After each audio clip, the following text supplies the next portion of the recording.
नमस्कार आप सभी को।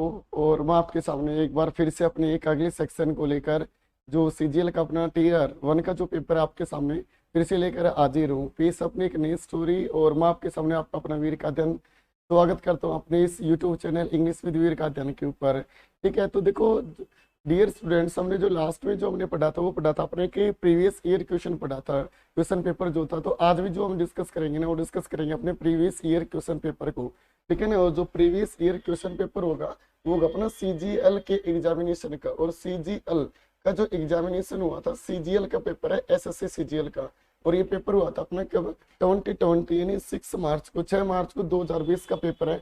और आज इसके डिस्कशन को शुरू करेंगे। ठीक है ना, तो चलो अपने पढ़ने पढ़ाने की स्टोरी को शुरू करते हैं। आपके सामने पेश है क्वेश्चन नंबर 1। देखो आप है ना, आपने करना क्या है, आपने एक कॉपी और एक पेन लेना अपना, और उसके साथ में अपना स्कोर चेक करते चलना। क्वेश्चन नंबर 1 का सपोज करो आंसर आपका डी है, तो एक बार डी लिख लिया। जो भी अपने स्कोर जो तो एक बार कमेंट सेक्शन में कमेंट करके बता देना। तो चलो अपने पढ़ने पढ़ाने की स्टोरी को कवर करते हैं। आपके सामने जो पेश कर रखा है वो क्वेश्चन नंबर 1, और क्वेश्चन नंबर 1 जो है ये आपके सामने लिख रखा है, वो लिख रखा है select the most appropriate antonym of the word. जो शब्द दिया गया है ना इसका हमने बताना है, वो बताना है बच्चे एंटोनियम बताना है, विपरीतार्थक बताना है, अपोजिट बताना है। तो आपके सामने जो शब्द लिख रखा है ना वो लिख रखा है परसिस्ट। जो शब्द लिख रखा है आपके सामने परसिस्ट, और परसिस्ट की मैं बात करूं आपके सामने तो इसका मीनिंग जो निकलेगा वो निकलेगा to try to continue. To try to continue यानी किसी चीज को आप लगातार करने के लिए जब प्रयास करते हो ना तो उसको हम क्या कहेंगे बच्चे, परसिस्ट कहेंगे। तो इसके जब एंटोनियम की बात है तो कंटिन्यू तो इसका सिनोनियम हो गया, कंटिन्यू तो इसका सिनोनियम होगा, लेकिन हमने बताना इसका एंटोनियम। और इसका एंटोनियम रिमेन हो सकता है, बिल्कुल नहीं हो सकता, इंसिस्ट नहीं हो सकता। तो एक ही ऑप्शन बचा हमारे सामने, कौन सा, सीज। और इस सीज की मैं बात करूं आपके सामने तो सीज का मीनिंग जो निकलेगा ना वो निकलेगा टू स्टॉप समथिंग। इसको हम कहेंगे बच्चे, वो कहेंगे टू स्टॉप ए समथिंग, किसी चीज को रोक देना, उसको हम कहेंगे सीज। तो परसिस्ट का एंटोनियम जो तैयार होगा वो होगा option number B, B for Bombay है ना, करेक्ट आंसर हो जाएगा अपना। अगला जो लिख रखा है आपके सामने वो लिख रखा है select the option can be used as a one word substitute for the given group of words.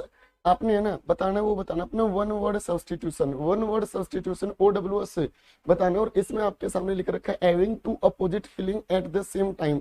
Having two opposing feeling at the same time, जब एक ही समय पर दो फीलिंग आए ना उसको क्या कहोगे। अब मेरी बात को सुनना ध्यान से, एक रूट वर्ड बता रहा हूँ आपके सामने, एक रूट वर्ड जिस भी शब्द में पूरी इंग्लिश का कोई भी शब्द हो एमबी लिखा मिलेगा ना तो उसका मीनिंग निकलेगा दो, एमबी का मीनिंग निकलेगा दो। जैसे एक वर्ड लिखो आपके सामने और इसको हम कहेंगे, वो कहेंगे अम्बिग्यूअस, AMBIGUOUS, अम्बिग्यूअस। आपने एक चीज नोटिस की होगी कि सर इसमें जो लिखा हुआ है ना वो लिखा हुआ आपके सामने एमबी, और एमबी का तो मीनिंग क्या बताया आपके सामने, दो बताया। अब मेरी बात को सुनो, जिस भी शब्द के लास्ट में OUS लिखा मिले तो वो भी काम किसका करेगा, कि एडजेक्टिव का काम करेगा। अम्बिग्यूअस का मीनिंग क्या होगा, मैं आपके सामने कहूँ, मैं आपके सामने कोई भी सेंटेंस बोलूं, ठीक है, और मैं कहूँ आपके सामने तुमने देखा, मैंने कहा आपके सामने तुमने देखा, कहोगे सर क्या देखा, मीनिंग कंप्लीट समझ में नहीं आ रहा, इसका मतलब ये अम्बिग्यूअस होगा। एस फर्स्ट दवी अर्थ जिसको हम कहेंगे, जिसके कितने अर्थ निकलते हो, दो अर्थ निकलते हो, उसको हम कहेंगे, वो कहेंगे बच्चे अम्बिग्यूअस कहेंगे। और भी शब्द बनाने चाहो तो बना सकते हो, जैसे एक वन वर्ड आपने पढ़ा होगा AMBIDEXTROUS, एम्बीडेक्स्ट्रस, वन वर्ड लिखा आपके सामने। एम्बी का मीनिंग अभी अभी हमने क्या पढ़ा, दो पढ़ा। और जिस भी शब्द के लास्ट में OUS लिखा मिलेगा ना उसका मीनिंग क्या निकलेगा, एडजेक्टिव निकलेगा। अब आपने है ना एक वो मूवी देखी होगी, वो मूवी देखी होगी आपने 3 इडियट, और उस 3 इडियट में एक रेंचो जो वायरस जो होता है, वायरस जो होता है जब उन स्टूडेंट्स को, कॉलेज स्टूडेंट्स को जब वो रस्टिकेट करता है ना तो दोनों हाथों से ऐसे लिखता है, दोनों हाथों से ऐसे लिखता है। तो ये कौन हो गया, एम्बिडेक्स्ट्रियस। एक महान आदमी का नाम और सुना होगा आपने, स्वामी विवेकानंद। और जो स्वामी विवेकानंद थे ना वो ऐसे इंसान थे जो दोनों हाथों से लिखने में निपुण थे, और जो दोनों हाथों से लिखने में निपुण हो ना उसको हम क्या कहेंगे, एम्बिडेक्स्ट्रियस कहेंगे। तो एम्बी का मीनिंग क्या निकलेगा, दो निकलेगा, दोनों हाथों से लिखने में जो निपुण जो होगा उसको हम कहेंगे, वो कहेंगे एम्बिडेक्स्ट्रियस कहेंगे बच्चे। तो इसमें आपके सामने वन वर्ड जो लिख रखा है ना अपना पेपर में, जो वन वर्ड लिख रखा है इसको देखोगे तो having two opposing feeling at the same time. अब एक ही समय पर दो फीलिंग होगी तो इक्विवेलेंट तो नहीं होगा क्योंकि बराबर होगा, कोइंसाइडिंग भी नहीं होगा। कंटेम्परेरी, कंटेम्परेरी की मैं बात करूं आपके सामने तो कंटेम्परेरी की बात करोगे ना तो इसको हम कहेंगे, वो कहेंगे living at the same time, living at the same time, living at the same time. Hindi में जिसको कहोगे समकालीन, कंटेम्परेरी का मीनिंग निकलेगा living at the same time, ठीक है। समकालीन जिसको कहोगे, एक ही ऑप्शन बचा कौन सा अपना, डी4 देहरादून। एम्बीवेलेंट, एम्बीवेलेंट, एम्बी का मीनिंग क्या निकला आपके सामने, दो, और वेलेंट की मैं बात करूँ तो इसका मीनिंग निकलता है फीलिंग को शेयर करना, ठीक है ना। तो एम्बीवेलेंट को हम कहेंगे, वो कहेंगे द्विमुखी कहेंगे हिंदी में, ठीक है ना, जिसकी कितनी फीलिंग हो, दो फीलिंग हो एक ही समय पर, उसको हम कहेंगे एम्बीवेलेंट। तो डी4 देहरादून इज करेक्ट आंसर, ठीक है। क्वेश्चन नंबर 3 देखो क्या लिख रखा है आपके सामने। क्वेश्चन नंबर 3 जो है स्कोर पेश करते हैं, शाबाश, जो भी आंसर हो ना अपना वो चेक करते रहना। क्वेश्चन नंबर 3 इसमें आपने बताना है, वो होता है ना इम्प्रूवमेंट, इनमें से इम्प्रूवमेंट कौन सा हो सकता है, ठीक है। जो अंडरलाइन कर रखा है ना, ये अंडरलाइन कर रखा है, इसमें कोई इंप्रूवमेंट हो सकता है तो आंसर चूज कर सकते हो। यदि इसमें से कोई भी इंप्रूवमेंट नहीं हो ना बच्चे, तो हम अपना आंसर चूज करेंगे कौन सा, नो इंप्रूवमेंट का। आप इसमें देखोगे we came back because we had run out of money, आपको पढ़ते ही नजर आ गया होगा कि सर जो एड लिख रखा है, इसमें जो एड लिख रखा है ना, तो एड के बाद में तो हम यूज करेंगे थर्ड फॉर्म ऑफ वर्ब की थर्ड फॉर्म का यूज करेंगे, लेकिन ये तो थर्ड फॉर्म नहीं है, इंप्रूवमेंट तो होगा, ये तो आंसर नहीं हो सकता। We have run tense change करने की जरूरत नहीं है, ये भी गलत होगा। सिर्फ C4 चाइना, एक ही आंसर बचा अपना C4 चाइना। हेड रन ये कहना ठीक होगा, क्योंकि एड के बाद में हम यूज करेंगे third form of a verb का। अगला जो लिख रखा है ना आपके सामने, वो पढ़ेंगे आप क्वेश्चन नंबर 4। क्वेश्चन नंबर 4 जो भी आंसर लगा सकते हो लगाने की कोशिश करो। इसमें आपने बताना क्या है, सुना। क्वेश्चन नंबर जो 4 लिख रखा है ना, इसमें आप देखोगे, इसमें लिख रखा है आपके सामने कि 4 पार्ट दे रखे हैं, किसी पार्ट में एरर नहीं है, तो आप कौन से ऑप्शन को चूज कर सकते हो बच्चे, नो एरर को चूज कर सकते हो, ठीक है। चलो लगा लिया होगा आंसर आपने। लिख रखा है those who are late they will not be allowed inside the classroom. अब आपने एक बात नोटिस की होगी, इसमें लिख रखा है आपके वो तो बेसिकली रिलेटिव प्रोनाउन का काम कर रहा है, तो आपने लिखा दोज हु आर लेट, पहले से इस दे के हिसाब से दोज उनका जिक्र कर दिया, तो दोबारा दे की कोई भी जरूरत नहीं है। अब देख लो दे किसमें लिख रखा है, पहले में लिख रखा है नहीं, पहले में एरर नहीं है। Option number B4 Bombay answer हो जाएगा, हमें यहाँ पर दे की कोई भी जरूरत नहीं है, तो आंसर जो होगा ना वो कौन सा हो जाएगा अपना B4 बॉम्बे हो जाएगा, इसमें दे की हमें कोई भी जरूरत नहीं है। अगला देखो क्या लिख रखा है आपके सामने, select the correct indirect form of the given sentence. ये सेंटेंस दे रखा और इसके हमने नरेशन चेंज करनी, और नरेशन में भी इनडायरेक्ट स्पीच का जिक्र करना। What a rare flower she said, ये बेसिकली जो सेंटेंस दे रखा है वो एक एक्सक्लेमेटरी सेंटेंस दे रखा है। ऑप्शन को उठाकर देखते हैं, ऑप्शन को देखोगे ना तो सी एक्सक्लेम्ड व्हाट। अब एक बात बताना बच्चे, जब इसको चेंज करोगे तो इसमें व्हाट का आएगा एक्सक्लेमेटरी में, आपने कहा सर बिल्कुल भी नहीं, यानी ए फॉर एप्पल तो डिस्कशन से बाहर हो गया। आप इसी में अगले ऑप्शंस को देखोगे ना, सी को देखोगे, सी आस्क्ड, भाई ये तो हो ही नहीं सकता। क्यों नहीं हो सकता, क्योंकि ये तो अपने आप में इंटेरोगेटिव का जिक्र करेगा, लेकिन जो सेंटेंस लिखा हो तो एक्सक्लेमेटरी सेंटेंस है। D4 दिल्ली भी नहीं हो सकता, क्योंकि एजर्टिव के हिसाब से चेंज कर रखा है। सी आउट हो गया, डी आउट हो गया, तो ऑप्शन नंबर ए भी आउट हो गया। तो ऑप्शन नंबर ए के बच्चा हमारे सामने कौन सा बच्चे, क्वेश्चन नंबर 5 का देखोगे ना, क्वेश्चन नंबर 5 का एक ही ऑप्शन बचा कौन सा, ये भी नहीं होगा। आंसर जो होगा अपना, आंसर जो होगा बच्चे क्वेश्चन नंबर 5 का ए फॉर एप्पल होगा। इसमें जो आंसर लगा दोगे ना अपना, वो आंसर क्या हो जाएगा, ए फॉर एप्पल तो नहीं होगा, हमने काट दिया, सॉरी ए फॉर एप्पल नहीं, B4 बॉम्बे हो जाएगा अपना, ठीक है ना, B4 बॉम्बे, क्योंकि exclamatory sentence exclaimed that it was a very rare flower, तो B4 बॉम्बे करेक्ट होगा भाई, इसमें B4 बॉम्बे करेक्ट आंसर हो जाएगा। ए फॉर एप्पल को डिस्कशन से बाहर हुआ क्योंकि क्वेश्चन वर्ड लिख दिया, इसलिए नहीं आएगा। क्वेश्चन नंबर 5 हमारा होगा। क्वेश्चन नंबर 6 के ऊपर और चलते हैं। क्वेश्चन नंबर 6 जो आपके सामने पेश है, डियर लेडीज एंड जेंटलमैन, अपने आंसर्स को लगाने की कोशिश करें। जो क्वेश्चन नंबर 6 है इसको ठीक करो एक बार, शाबाश। जो क्वेश्चन नंबर 6 है इसमें लिख रखा है आपके सामने, इससे हमने पैसिव फॉर्म बनाना है, एक्टिव से पैसिव आपके सामने पेश करना है। और क्वेश्चन जो लिख रखा है, the farmer is ploughing the fields, देखो सोचने की जरूरत नहीं, इसमें आपने के सामने बुक्स में रखा है, इसको पढ़ोगे तो is am are plus verb की फर्स्ट फॉर्म के साथ ING। प्रेजेंट कॉन्टिन्यूअस को आप जब चेंज करते हो तो इज एम आर प्लस में बीइंग प्लस में वर्ब की फर्स्ट फॉर्म के साथ में ING। इसमें आपके सामने बीइंग लिख के दे रखा, ऑप्शन ए नहीं हो सकता, बी में लिख रखा हो सकता है, 3 में नहीं लिख रखा। अब इसमें आर प्लॉग्स, ये भी नहीं हो सकता, ऑप्शन ए की बच गया। ये एलिमिनेशन मेथड है ना, यही पेपर में कारगर होगा, सेकंड्स में आंसर आएंगे यदि आपने ढंग से आप चाहे किसी भी टीचर से पढ़ रहे हो, वो चीज मैटर नहीं करती। मैटर ये करती है कि आपके सामने जो कंटेंट का जो सवाल, जो पेपर का जो सवाल लिख रखा है, उसको कितने टाइम में सोल्यूशन निकालते हो आप। ठीक है, तो इसमें ए फॉर एप्पल नहीं होगा, सी नहीं होगा, डी नहीं होगा। क्यों नहीं होगा? क्योंकि वर्ब प्लॉग्ड लिख रखा है, इसमें आर प्लॉग्ड लिख रखा है, हैव बीन प्लॉग्ड लिख रखा है। Option number B for Bombay, एक ही आंसर होगा। कौन सा होगा अपना? B for Bombay. Is plugging को चेंज करोगे, इज एम आर प्लस में बीइंग प्लस में वर्ब की थर्ड फॉर्म, ये पैसिव फॉर्म होगी। अब अगला देखो क्वेश्चन नंबर 7। क्वेश्चन नंबर 7 के ऊपर चलते हैं। लो भाई, बिल्कुल एक अच्छे से स्टोरी का आपके सामने जिक्र आ गया। और क्वेश्चन नंबर 7 जो है ये क्लोज टेस्ट का है, क्लोज टेस्ट का। और क्लोज टेस्ट में आपने आंसर लगाने हैं। ठीक है, ये आपके सामने पेश है, dear ladies and gentleman, question number 7। और क्वेश्चन नंबर 7 में आपने जो आंसर लगाना है, 1 मिनट में इसको ठीक कर देता हूँ अच्छे से। क्वेश्चन नंबर 7 में आपने जो आंसर लगाना है ना, वो लगाना है क्लोज टेस्ट का।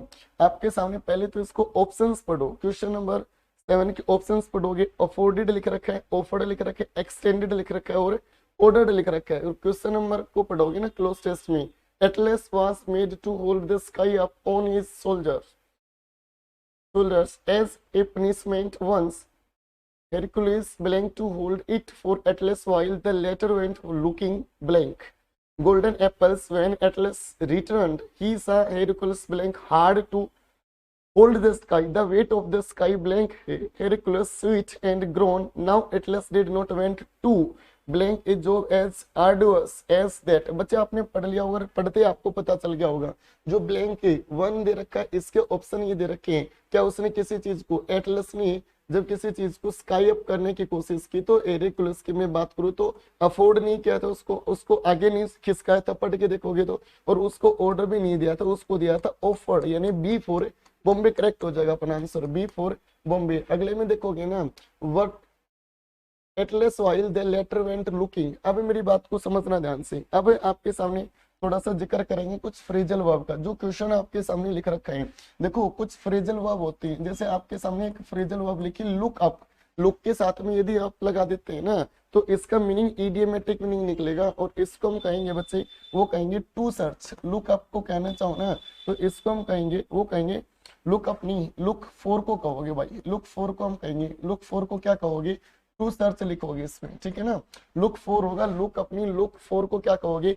टू सर्च, किसी चीज को सर्च करना। लेकिन मैं आपके सामने जिक्र करूं लुक आफ्टर का, किसी चीज से एक सेंटेंस में मींस एक वर्ड लिखा आपके सामने लुक आफ्टर का, और लुक आफ्टर का मैं जिक्र करूं तो इसका मीनिंग होगा देखभाल करना किसी की, to take care. To take care इसका मीनिंग निकलेगा, फ्रेजल वर्ब है। ये फोर लिख रखा है आपके सामने, फिर से मैं बता दूं, यहाँ पर जो लिख रखा है ना वो फोर लिख रखा है। और लुक फोर का मीनिंग जो होगा हमारे सामने वो क्या होगा? टू सर्च, किसी चीज का सर्च करना। और जो आपके सामने लुक आफ्टर की बात हुई तो इसको हम कहेंगे to take care.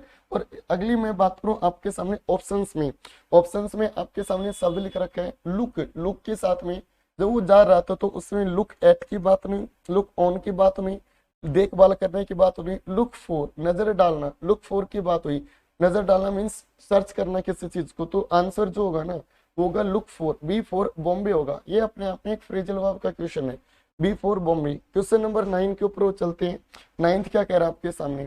Select the most appropriate option to fill in blanks. अब एक बात बताना, जो क्वेश्चन नंबर 3 में देखोगे aeroplanes blank hard to hold, इसमें जो लिख रखा है ना शब्द, इसने आंसर बता दिया। और इसमें जो लिख रखा है आपके सामने वो लिख रखा है hard to hold, hard to hold. जो आपके सामने रेड मार्कर से लिखा ना, इसको पढ़ के देखोगे आपके सामने, तो हार्ड टू होल्ड की मैं बात करूं आपके सामने, तो इसने आंसर बता दिया। और इसने कहा कि सर वो हार्ड टू होल्ड के हिसाब से टैकल नहीं आना चाहिए, उसने कोपिंग नहीं की थी, सीकिंग नहीं की थी। Option B for Bombay, struggle कर रहा था, तो आंसर क्या हो जाएगा अपना?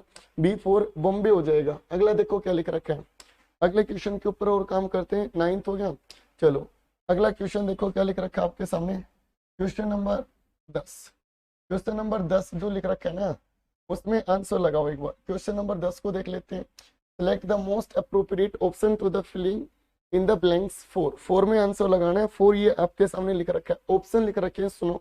मेक लिख रखा है, वर मेकिंग, वाज मेकिंग, और अगला लिख रखा है हैज मेड। अब एक बात बताना, थोड़ा दिमाग लगाना आप इसमें। जो आपके सामने क्वेश्चन नंबर 4 लिख रखा है, क्वेश्चन नंबर 4 लिख रखा है ना आपके सामने, क्वेश्चन नंबर 4 लिख रखा है, इसमें देखोगे the weight of the sky, the weight of the sky. अब मेरी बात को सुनो, किसी भी सेंटेंस में लिखी हो प्रीपोजिशन, तो प्रीपोजिशन के बाद कौन सा यूज करते हैं हम केस, ऑब्जेक्टिव केस। तो ऑफ के बाद में स्काई, ये ऑब्जेक्टिव केस हो गया, सब्जेक्ट बचा द वेट। वेट सिंगुलर है, और हमने ये पढ़ा कि किसी भी सेंटेंस का यदि सब्जेक्ट सिंगुलर हो तो आने वाली हेल्पिंग वर्ब भी सिंगुलर, और सब्जेक्ट प्लूरल होगा तो आने वाली हेल्पिंग वर्ब भी कैसी होगी, प्लूरल होगी। तो आपके सामने वर्ब मेकिंग हो सकता है, नहीं हो सकता, एज मेड नहीं हो सकता, मेक हो सकता है। अब मैं आपके सामने इनमें से जिक्र करूं कि आपके सामने ऑप्शन कौन सा बचा, आपने कहा सर एक ही बचा, कौन सा, was making, C for China, C for China correct होगा आंसर अपना, सी फॉर चाइना। अगला देखो 11वें नंबर के ऊपर क्या लिख रखा है, select the most appropriate option to fill blank. Number 5, take out, take in, take away, take back, इनका हम और जिक्र कर लेते हैं आपके सामने, ठीक है ना। ये फ्रेजल वर्ब है, इनको समझने की कोशिश करना बच्चे। एक शब्द लिख रहा हूं आपके सामने और इसको हम कहेंगे, वो कहेंगे टेक बैक, एक फ्रेजल वर्ब लिखी, इसको हम कहेंगे टेक बैक। और इस टेक बैक का मीनिंग जो होता है ना, वो होता है किसी वायदे से, किसी बात से मुकर जाना, जिसको हम कहेंगे ना मुकर जाना, उसको हम क्या कहते हैं बच्चे, टेक बैक कहेंगे, ठीक है ना, टेक बैक कहेंगे, मुकर जाना। और भी आपके सामने जैसे लिख रखा है, आपके सामने कुछ फ्रेजल वर्ब लिख रखी है, एक आपके सामने टेक इन लिख रखा है, इसका मीनिंग क्या होगा, हाँ भाई टेक इन का, एक बार कमेंट सेक्शन में कमेंट करके बताओ कि टेक इन का मीनिंग क्या होगा। ये भी एक फ्रेजल वर्ब है, मैं आपको बता दूं, टेक इन। और इसके दो मीनिंग निकलते हैं, एक तो मीनिंग निकलेगा ना, वो निकलेगा अपना टू डिसीव कह सकते हो या डिसीव कह सकते हो, किसी को धोखा देना, डिसीव, DECEIVE। और ये डिसीव की स्पेलिंग पेपर में स्पेलिंग टेस्ट में पूछी जाती है, किसी को धोखा देना है, किसी को चीट करना, एक तो ये मीनिंग निकलेगा भाई। और एक इसका मीनिंग जो निकलेगा ना, वो निकलेगा टू अंडरस्टैंड। इसमें लिखना चाहो तो आप लिख सकते हो टू अंडरस्टैंड समथिंग या समवन, किसी को समझना, वो भी मीनिंग निकल सकता है। लेकिन आपके एग्जामिनेशन में ना ज्यादा ये मीनिंग निकलेगा, किसी को धोखा देना या चीट करना, ठीक है। इसी में आपके सामने आगे जो लिख रखा है, वो लिख रखा है take out. Option number A को देखोगे ना, तो इसमें जो लिख रखा है, वो लिख रखा है टेक आउट। और जब इस टेक आउट की जब हम बात करते हैं, तो इसका मीनिंग जो निकलेगा, वो निकलेगा टेक समथिंग, इसको हम कहेंगे, वो कहेंगे बच्चे टेक समथिंग बैक कह सकते हो, टेक समथिंग एंड रिमोट। वो किसका मीनिंग निकलेगा अपना, वो निकलेगा टेक आउट का। तो इसमें आप ये देख लो, क्वेश्चन नंबर 5 को जब पढ़ोगे ना, वांट टू आपने पढ़ा कि Atlas did not want to blank a job as odious that. आपने कहा सर जब हम इसके आंसर की बात करें ना, तो इसका आंसर होगा टेक बैक, वो अपनी बात से मुकर जाने की बात कर रहा था। तो option number D for Dehradun correct answer होगा, डी फॉर देहरादून। अब एक काम करो, अगले क्वेश्चन के ऊपर और काम करते हैं। 12 तक अपने क्वेश्चन हो गए, बिल्कुल 11 तक हो गए। अगला लिख रखिए ना, वो पेश आपके सामने एक ईडियम, क्वेश्चन नंबर 12 में देखोगे आपके सामने पेश है बच्चे, वो एक ईडियम। और इस ईडियम का आपने मीनिंग बताना है, वो बताने की कोशिश करो। आपके सामने लिख रखा है चिकन अर्टेड। ऑप्शन दे रखे हैं माइजरली, ऑप्शन दे रखे हैं सेल्फिश, जेनरस। अगला लिख रखा है आपके सामने कवर्डली। चिकन हर्टेड का मीनिंग क्या होगा, सुनना ध्यान से। मान लो आप कभी गली से जा रहे हो और गली से जाते वक्त आपके कुत्ते पीछे पड़ जाएं और आप दौड़ते दौड़ते हुए चिल्लाते हुए जब भाग जाते हो ना, तो आपका फ्रेंड आपको कहता है कि है डरपोक इंसान, तू कुत्ते से डर गया। और वो जो सिचुएशन जो होती है ना आपके सामने, उसको हम क्या कहेंगे, चिकन हार्टेड कहेंगे। यानी आपके सामने आंसर जो होगा ना, option number A for apple, cowardly कहना ठीक होगा। आंसर क्या होगा, ए फॉर एप्पल, कवार्डली कहना बिल्कुल ठीक होगा। अब आपके सामने एक अगला क्वेश्चन और पेश है, और बहुत ही शानदार क्वेश्चन है आपके सामने, और ये हमें बताना है PQRS पैराजम्बल का, और इस ऑर्डर में आपने जचाना है। क्वेश्चन नंबर 13 आंसर लगाने की कोशिश करें क्वेश्चन नंबर 13 का, और जो भी आंसर है वो लगाने की कोशिश करें। सर मेरा ये आंसर होगा, वो बताने की कोशिश करें आप सब। बस क्वेश्चन नंबर 13 जो आपके सामने, वो आंसर लगाओ। इसमें ऑप्शंस को ढूंढ लो पहले तो। पहले की स्टार्टिंग किससे है, डी से, दूसरे की किससे, बी से, ए से, और अगले की स्टार्टिंग किससे, बी से। अब सुनो मेरी बात, पहला सेंटेंस लिख रखा है the mountain range was covered with snow, ठीक है। अगला लिख रखा है Napoleon had to cross the Alps in winter, ठीक है। अगला लिख रखा है Napoleon replied that the word impossible did not exist for him. अगला लिख रखा so someone told Napoleon that the task was impossible. अब एक बात बताना, इस शब्द का तो स्टार्टिंग में जिक्र हो सकता है, इसमें तो पहले भी नहीं दे रखा इसका नहीं हो सकता, क्योंकि स्टार्टिंग सो से तो हो ही नहीं सकती सेंटेंस की। तो ए फॉर एप्पल डिस्कशन से बाहर। अगला उठा के देखोगे ना, द माउंटेन रेंज। अब एक बात बताओ, माउंटेन रेंज का तो जिक्र तब होगा ना जब पहले कोई नेपोलियन उसके ऊपर उसको क्रॉस करने की कोशिश करेगा। तो ऑप्शन नंबर जो सी है वो भी डिस्कशन से आउट हुआ। क्यों? क्योंकि एप और एप्पल नहीं आ सकता। पहले हम यूज करेंगे नाउन को, नाउन के बाद में यूज करेंगे प्रोनाउन का। अब ऑप्शन बच्चे कौन से? B A D C. अब अगला लिख रखा आपके सामने BDCE। इसके ऑप्शंस को देख लेते हैं। आप पढ़ के देखोगे ना, Napoleon had to cross the Alps in winter. ठीक है, कोई नेपोलियन नाम का इंसान था और विंटर में एल्प्स को क्रॉस करने की वो ट्राई कर रहा था। और ऑप्शन नंबर बी स्टार्टिंग में हो सकता है, बिल्कुल हो सकते हैं। फिर the mountain range was covered with snow. लेकिन जो पहाड़ी जो थे ना, जैसे मैं आपके सामने कोई भी एक पहाड़ बनाऊंगी, कुछ इसी तरीके से रेंज बना दी। ठीक है, जो ये रेंज थी और वो रेंज किससे ढकी हुई थी भाई? आपने कहा सर जो रेंज थी ना वो ढकी हुई थी सनो से, सनो से ऐसे ढकी हुई थी। और ये कोई इंसान है फिर क्रॉस करने की कोशिश करेगा, यानी बी के बाद में ए आना चाहिए और उसके बाद में आप पढ़ने की कोशिश करोगे। सो समवन टोल्ड नेपोलियन। भाई पहले कोई उसने बताया कि इसको क्रॉस करना, नेपोलियन को बताया कि इम्पॉसिबल है, यानी ए के बाद में क्या आना चाहिए? डी आना चाहिए। और इसके बाद में ऑप्शन क्या बचा? एक ही तो बचा। फिर ये बात किसी ने कही ना, तो नेपोलियन ने कहा कि ये अपने आप में इम्पॉसिबल है ना, ये मेरे लिए एग्जिस्ट नहीं करता। तो यही इससे एक सीख भी मिलती है कि इम्पॉसिबल को इम्पॉसिबल नहीं, आप इसको कहो I am possible, I am possible. तो इसमें देख लो आंसर। आपने कहा सर डी फॉर दिल्ली को हटा दो, बी फॉर बॉम्बे कर दो, बी फॉर बॉम्बे करेक्ट होगा आंसर। ठीक है ना, ये होगा अपना। अगला क्वेश्चन और देख लेते हैं बच्चे। अगला जो सेंटेंस लिख रखा है ना उसके और हम काम करेंगे। क्वेश्चन नंबर 14 और इसका आपने बताना है, वो बताना है बच्चे सिनोनियम। चलो एक बार जो भी आंसर अपना बताने की कोशिश करें। हाँ भाई, इसका सिनोनियम क्या हो सकता है? सभी बच्चे अपने आंसर्स को बताने की कोशिश करेंगे शाबाश। हाँ भाई, आपने कहा सर शब्द लिख रखा प्रेफरेड। प्रेफरेड की मैं बात करूँ तो प्रेफर आपने एक शब्द सुना होगा, उसी प्रेफर शब्द से ये बना अपने आप में। तो आपने कहा सर अडोर तो अपने आप में नहीं हो सकता, इसका बताना है सिनोनियम, सिमिलर बताना है। तो डरा हुआ नहीं हो सकता क्योंकि ये तो मीनिंग नेगेटिव कन्वे कर रहा है। कंपेयर्ड नहीं, फेवर की बात होगी, फेवर की बात होगी। तो आंसर कौन सा होगा? B for Bombay, B for Bombay. Favour answer बिल्कुल ठीक होगा। अगला लिख रखा है सिलेक्ट द मोस्ट सिनोनियम बताना है और शब्द लिख रखा है आपके सामने ओवेशन। बोलकर देखो एक बार ओवेशन। और इसकी मैं बात करूं आपके सामने, तो जब इसके आंसर की बात करोगे ना 15 नंबर की, तो एक बार जो भी आंसर अपना वो लगाने की कोशिश करें आप इसमें। ठीक है, ओवेशन की मैं बात करूं तो इसका मीनिंग क्या होगा? सुनो, आपने एक मूवी देखी होगी मिल्खा सिंह। चलो मूवी से नहीं, अपने सोशल लाइफ से रिलेट करते हैं। मान लो आप दौड़ते हुए जा रहे हो और दौड़ते हुए जा रहे हो किसी ग्राउंड में, और ग्राउंड में दौड़ रहे हो तो कोई आपसे तालियों की गड़गड़ाहट से आपका स्वागत करे और आप जीत कर आए ना, तो उस तालियों की गड़गड़ाहट जो होगी हिंदी में जय ध्वनि जिसको हम कहेंगे, उसको हम कहेंगे ओवेशन। अब एक बात बताओ, आपकी तालियों के साथ गड़गड़ाहट हो रहा है, इसका मतलब आपकी एप्रिसिएट। इसका एक सिनोनियम और होगा, उसको हम कहेंगे, वो कहेंगे एप्रिसिएट कहेंगे। किसी की प्रशंसा करना, क्रिएशन हो सकता है, नहीं हो सकता, प्रिपरेशन नहीं हो सकता, सेंसर, सेंसर का तो मतलब पाबंदी लगाना होता है, ये भी नहीं हो सकता। आंसर जो होगा ना वो होगा बी फॉर बॉम्बे, अपलोज। और अपलोज ये तीनों सिनोनिम है, ओवेशन, एप्रिसिएशन और अपलोज, बिल्कुल कहना ठीक होगा। अब चलते हैं क्वेश्चन नंबर 16 के ऊपर। 16 नंबर जो क्वेश्चन है ना इसके ऊपर चलते हैं। Most appropriate option to fill in the blanks. और फिल इन द ब्लैंक्स है, उसके लिए हमने आंसर चूज करना है भाई। 16 नंबर जो क्वेश्चन है आपके सामने, उसमें आंसर ये जो यहाँ पर दे रखा है ना, जो बिल्कुल यहाँ पर लिख रखा है आपके सामने, कहाँ गया भाई?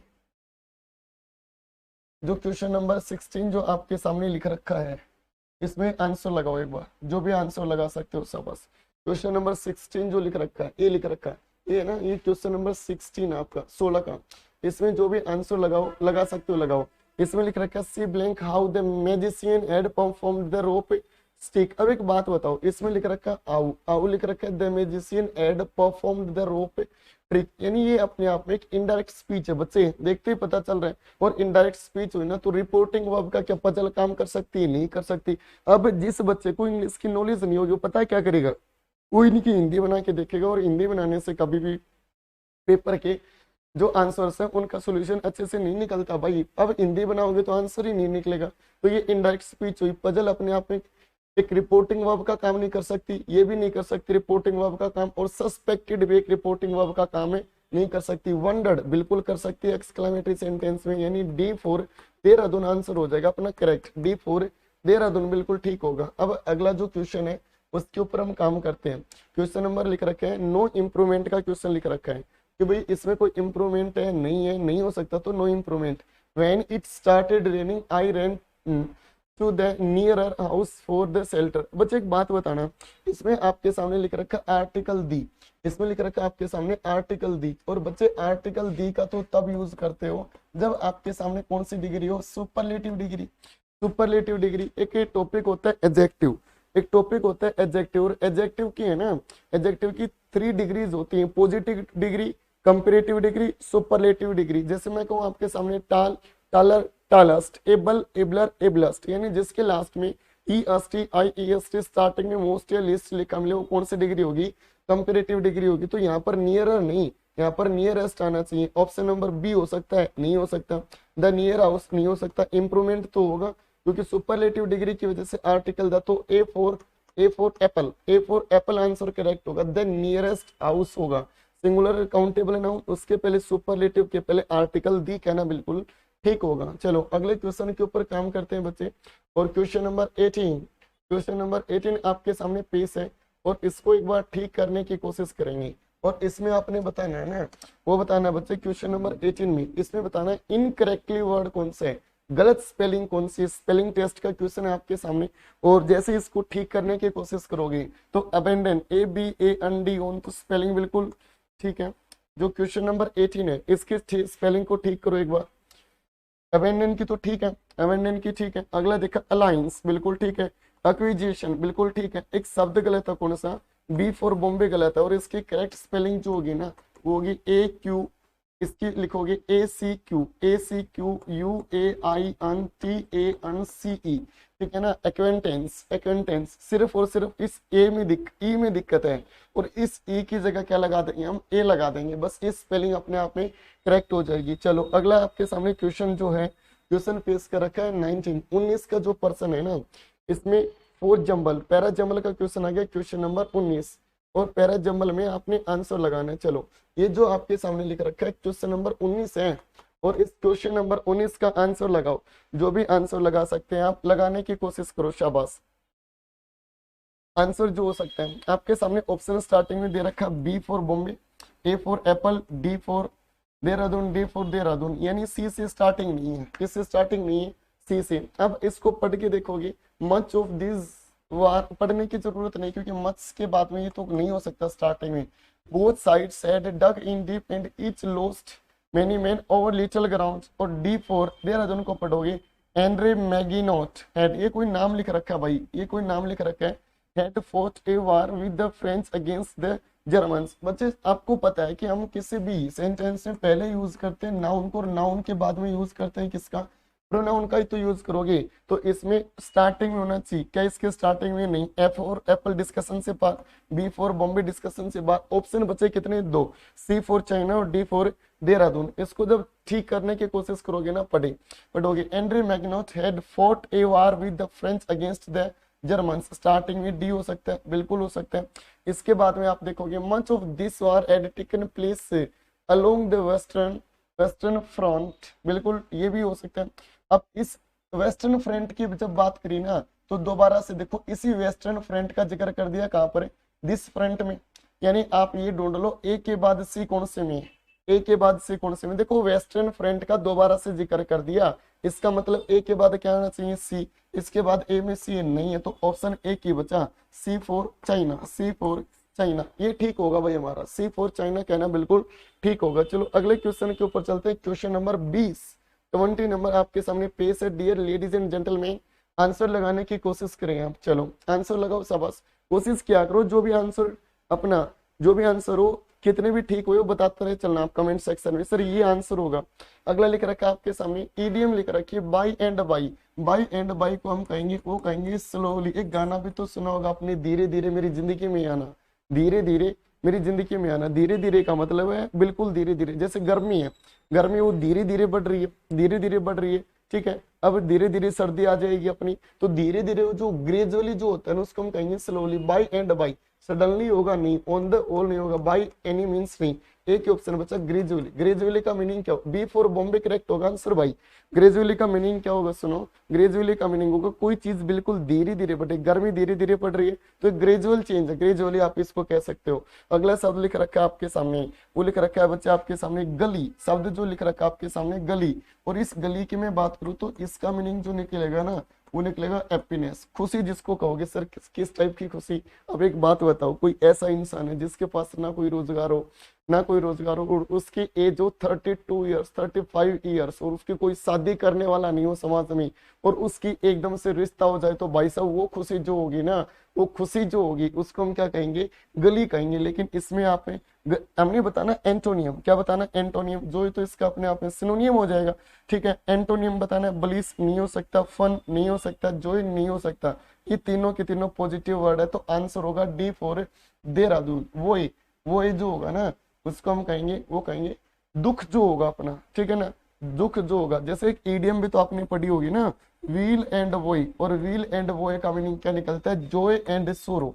जॉय एंड सोरो, सुख और दुख जो होंगी उसको क्या कहोगे, व्हील एंड वॉय। तो गली का जो एंटोनियम होगा वो क्या होगा, वॉय। चलो क्वेश्चन नंबर 22 आपके सामने पेश करें। डियर एवरीवन, आंसर लगाने की कोशिश करें आप, जो भी आंसर हो चलो लगा दो भाई। कितना अच्छा सवाल पेश कर रखा आपके सामने। क्वेश्चन नंबर 20 जो है आंसर लगाए इसके ऊपर। आइडेंटिफाई द सेगमेंट, एरर बताना है इसमें, सीधा सीधा लिख रखा है everyone except she have travelled by air. Option लिख रखे हैं travelled by air, she have, no error, everyone except. अब मेरी बात को सुनना ध्यान से, किसी भी सेंटेंस में लिखी हो प्रीपोजिशन, तो प्रीपोजिशन के बाद में कौन सा केस यूज करते हैं, ऑब्जेक्टिव केस का ही तो यूज करोगे भाई। प्रीपोजिशन लिखी है तो उसके बाद में कौन सा केस, ऑब्जेक्टिव केस। अब कुछ ऐसे प्रीपोजिशन होती हैं, जैसे आपके सामने शब्द लिखा एक्सेप्ट हो गया, ठीक है ना, और भी कुछ प्रीपोजिशन होती हैं, जैसे आपके सामने लाइक हो गया, ठीक है ना, विदाउट हो गया। ये कुछ शब्द हैं आपके सामने प्रीपोजिशन का काम कर देते हैं, और प्रीपोजिशन के बाद में हम यूज करेंगे कौन से केस का,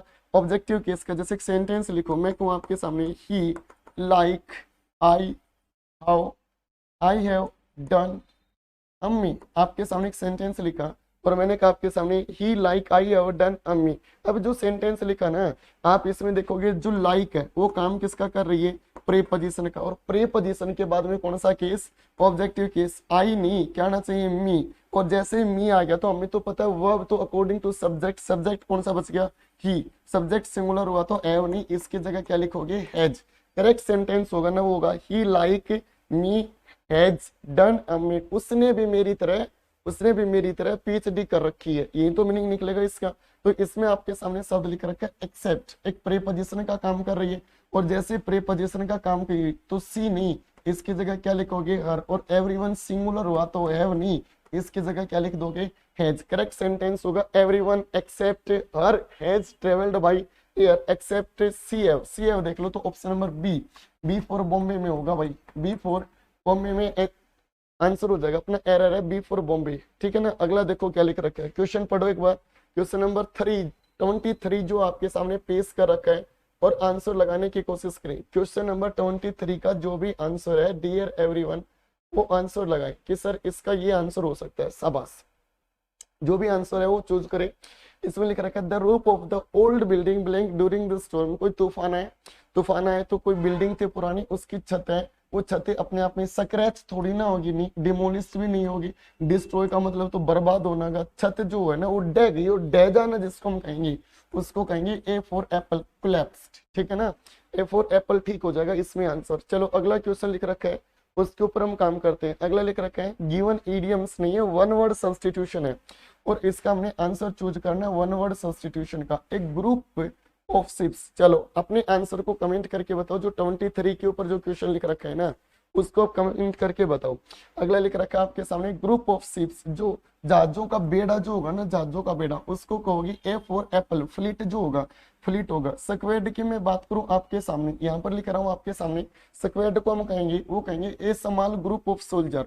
इसको हम कहेंगे, वो कहेंगे स्मॉल ग्रुप ऑफ सोल्जर्स। जो सैनिक जो होंगे ना, सैनिक जो होंगे उनके छोटे ग्रुप को क्या कहोगे, स्क्वेड कहोगे। अगला शब्द लिख रखा है आपके सामने कॉलोनी, और कॉलोनी की मैं बात करूं तो इसको हम कहेंगे स्मॉल ग्रुप ऑफ, इसको हम कहेंगे, वो कहेंगे स्मॉल ग्रुप ऑफ एनिमल्स।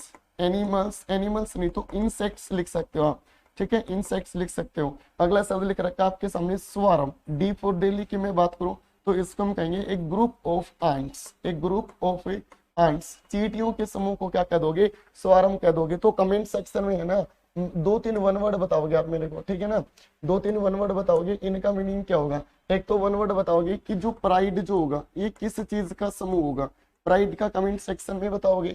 एक जो आपके सामने BEVY ये किस चीज का ग्रुप होगा, 2 वर्ड लेके आपके सामने प्राइड और एक लिखा आपके सामने बेबी, ये किस चीज का ग्रुप होगा आप मेरे को बताओगे, ठीक है। तो इसका आंसर जो होगा ना 24 का वो कौन सा हो जाएगा, अपना फ्लीट कहना बिल्कुल ठीक होगा, एफ और Apple is the correct answer.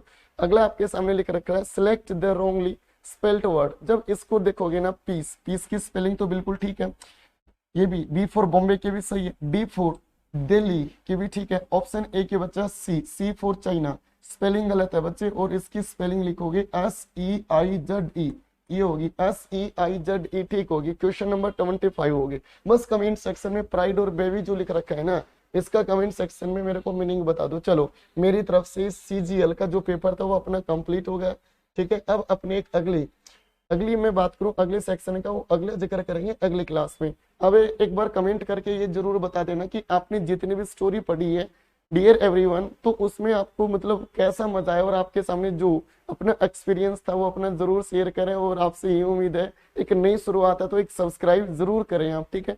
आपको पता है आपने पूरी वीडियोस भी आपने जरूर देखी होगी, और वीडियो देखी है तो मैंने आपके सामने जितनी भी बात की वो मैं टीचर के हिसाब से बात की, ना कि किसी यूट्यूबर के हिसाब से, ठीक है। तो देख लियो भाई, एक सब्सक्राइब कर देना, ठीक है। मिलते हैं अपने अगले सेक्शन में, आज के लिए इतना, ठीक है भाई।